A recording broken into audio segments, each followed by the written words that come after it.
Hello friends, welcome back to my channel. आज हम देखेंगे एसएसटी का chapter 12 constitution of India part first struggle against the British colonial rule. यह एक significant महत्वपूर्ण सोशियो पॉलिटिकल स्ट्रगल है ब्रिटिश कॉलोनियल रूल के against that span several decades in India independence on August 1947। Bharat 15 अगस्त 1947 को आज़ाद हुआ था। This movement played a crucial role in the formulation of the country constitution. यह मूवमेंट एक महत्वपूर्ण रोल निभाया था formulation of the country constitution में।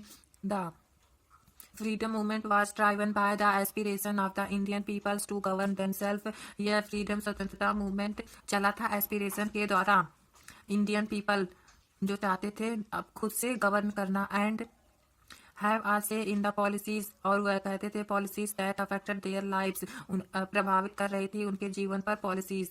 Leaders like Mahatma Gandhi, Jawaharlal Nehru and other emphasis the need for self rule. Leaders जैसे महात्मा गांधी, जवाहरलाल नेहरू और others leaders चाहते उन्हें जरूरत थी सेल्फ रूल के लिए, वह चाहते थे and establishment of a democratic system, और वह इस्टेब्लिश्ड करना चाहते थे लोकतांत्रिक system.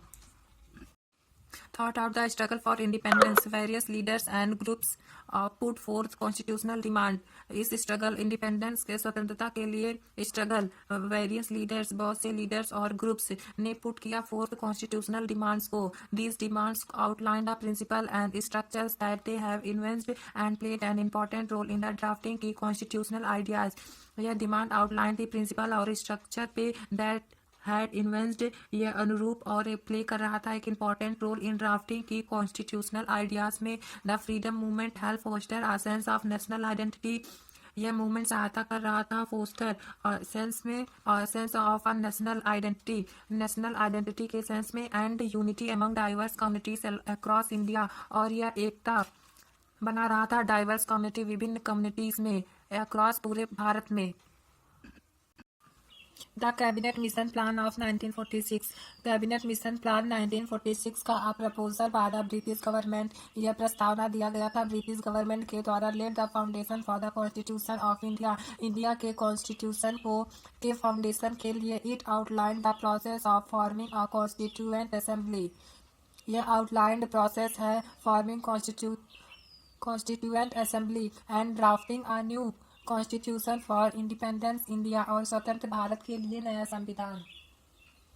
The constitutional assembly formed in 1946। 1946 में कॉन्स्टिट्यूशनल असेंबली बनी थी, कंसिस्टेड ऑफ इलेक्टेड रिप्रेजेंटेटिव्स, जिसमें कंसिस्ट थे elected representatives who worked together to draft and adopt the constitution, जो वर्क कर रहे थे एक साथ ड्राफ्ट और अडॉप्ट किए कॉन्स्टिट्यूशन को। It was a diverse and inclusive body, यह एक डाइवर्स और इंक्लूसिव बॉडी है that sought to address the interest, जो बॉडी एड्रेस कर रहे थे इंटरेस्ट को and concern of various communities and regions, और वह कंसर्न कर रहे थे वेरियस कम्युनिटीज और रीजन्स को।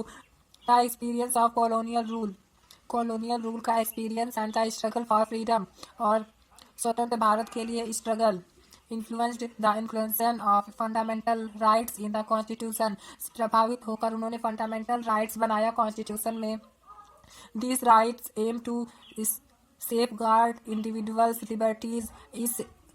इन सब राइट्स में इनका एम था सेफ गार्ड इंडिविजुअल्स लिबर्टीज, स्वतंत्रता के लिए, and protect citizen for arbitrary, और प्रोटेक्ट कर सके सिटीजन को, सुरक्षा प्रोवाइड करा सके आर्बिट्री से, not based on any plan, state actions. The freedom movement highlighted the issues of social inequality. यह freedom movement highlight हुआ issues थे इसमें social inequality और discrimination, भेदभाव इंडिया में। As a result, the constitution incorporated provisions, result आया constitution incorporated provisions like directive principles of state policy, which laid down guidelines for the government to work towards social and economic justice. इसमें provisions थे जैसे directive principle of state policy, which laid down guidelines for government के लिए to work करे social और economic justice में। Thank you.